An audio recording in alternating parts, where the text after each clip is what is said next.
واقعی ڈاکٹر عافیہ صدیقی کے بارے میں اس وقت جو ایک مسکنسیپشن یا ایک کنفیوژن جو ہے وہ کریٹ کی جا رہی ہے کہ اس کے پاس کوئی ایسا فارمولا تھا کہ جس سے امریکہ کو خطرہ تھا کہ اگر یہ پاکستان چلی جاتی ہیں تو پاکستان ہمارے خلاف یا کوئی انسانیت کے خلاف یا کوئی بہت بڑا ایسا جو ہے وہ کوئی ویپن تیار ہو جائے گا یا کوئی ایسا دھماکہ ہو جائے گا کہ تو کیا واقعی ڈاکٹر عافیہ صدیقی کے پاس ایسا کوئی فارمولا تھا؟ عبدالوارث بھائی، اس کویسچن کو ایڈریس کرنے سے پہلے نا ہمیں تھوڑا سا سمجھنا پڑے گا کہ جو ویسٹ ہے وہ جب جنگیں لڑتا ہے تو ان کا کیا طریقہ کار ہوتا ہے. دیکھیں ڈاکٹر عافیہ کا جو بیک گراؤنڈ ہے وہ جڑا ہوا ہے افغان وار کے ساتھ، ٹھیک ہے، بالکل ایسا ہے. اب ہمیں یہ دیکھنا پڑے گا کہ جو ویسٹ ہے جب وہ ہم بہت زیادہ دور بھی نہ جائیں تو وہ جب جنگیں لڑتا ہے تو وہ ان کی کیا اسٹریٹجی ہوتی ہے، وہ کس طرح سے لڑتے ہیں، اور لڑنے کا جو میدان ہے وہ صرف وہ جنگی میدان صرف ہمیں جو سامنے نظر آتا ہے جہاں ٹینک گولہ بارود چل رہے تھے وہ نہیں ہے. صرف ایک بہت بڑا میدان جو ہے وہ میڈیا کا ہے جس میں پرنٹ بھی ہے اور satellite T Vs, radio stations اور اب سوشل میڈیا ہے، 5th جنریشن وار جس کو ہم 5th جنریشن وارفیئر بھی کہتے ہیں اور انفارمیشن وارفیئر بھی کہا جا سکتا ہے. اب آپ یہ دیکھیں کہ جس وقت امریکہ نے اپنے الائز کے ساتھ عراق کے اوپر حملہ کیا افغان وار کے بعد، تو اس میں آپ یہ دیکھیں کہ انہوں نے کہا جی وہاں پہ ویپنز آف میس ڈسٹرکشن موجود ہیں،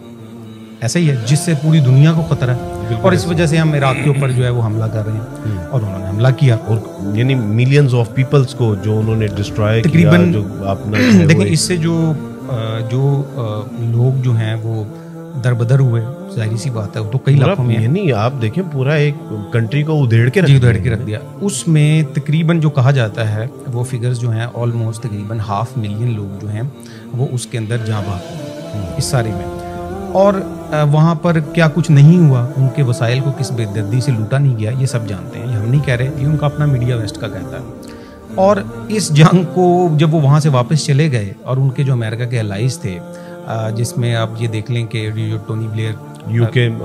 فرنٹ لائن پہ تھا، یو کے فرنٹ لائن پہ تھا جو ٹونی بلیئر تھے، تو ٹونی بلیئر جو ہیں انہوں نے کیا کہا، انہوں نے کہا کہ ایک موقع کے اوپر، اور وہ BBC کے اوپر چلا بھی، کہ انہوں نے کہا کہ جی ہمیں غلطی ہوئی اور وہاں پر کچھ نہیں، ویپنز آف میس ڈسٹرکشن موجود نہیں تھے اور ہم سے کیلکولیشن میں غلطی ہو گئی. اب بات یہ کہ صرف اتنی چھوٹی سی کیلکولیشن کی غلطی سے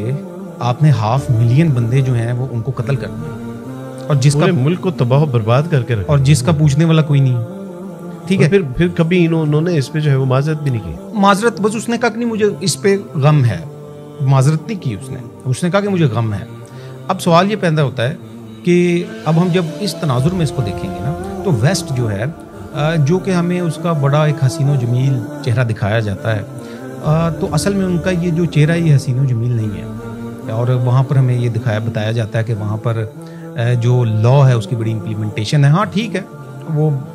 سڑکوں کے لیول پہ، عام پبلک کے لیول پہ تو ہے، لیکن جہاں پہ ان کے مفادات ہیں. اب جہاں تک بات ہے ڈاکٹر عافیہ صدیقی کی، دیکھیں ڈاکٹر عافیہ صدیقی ایکسیپشنل آپ کہہ سکتے ہیں کہ وہ طور پہ وہ ایک انٹیلیجنٹ خاتون ہیں. انہوں نے MIT جو کہ دنیا کی چند بڑی یونیورسٹیوں میں سے ایک یونیورسٹی ہے، وہاں سے نیورو سائنسز کے اندر انہوں نے ماسٹرز کیا اور ڈگری لی، اور غالباً وہیں سے ہی انہوں نے PhD کیا. یہ بھی ایک سوال ہے کہ وہ اصل میں تو نیورو سائنٹسٹ ہیں، تو اس میں انہوں نے بایولوجی میں بھی کچھ کیا لیکن جینیٹک بایولوجی میں کیا نہیں. دیکھیں یہ بھی وہ بھی کنفرم، دیکھیں نہیں، انہوں نے اصل میں جو نیورو سائنسز میں کیا نا، ان کی جو اسپیشلائزیشن ہے وہ اسپیشلائزیشن بھی بچوں کے اوپر ہے. بالکل ایسی ہے. جو اس میں ڈاکٹر فوزیہ صدیقی جو ان کی بہن ہے، ان کا کہنا یہ ہے کہ اصل میں جو اس نے کام کیا تھا، جو اس کا جو تھیسس تھا وہ لرن ٹو امیٹیشن کے ساتھ تھا، تو اس کا تو دور کے ساتھ کوئی تعلق ہی نہیں ہے، کوئی تعلق نہیں ہے.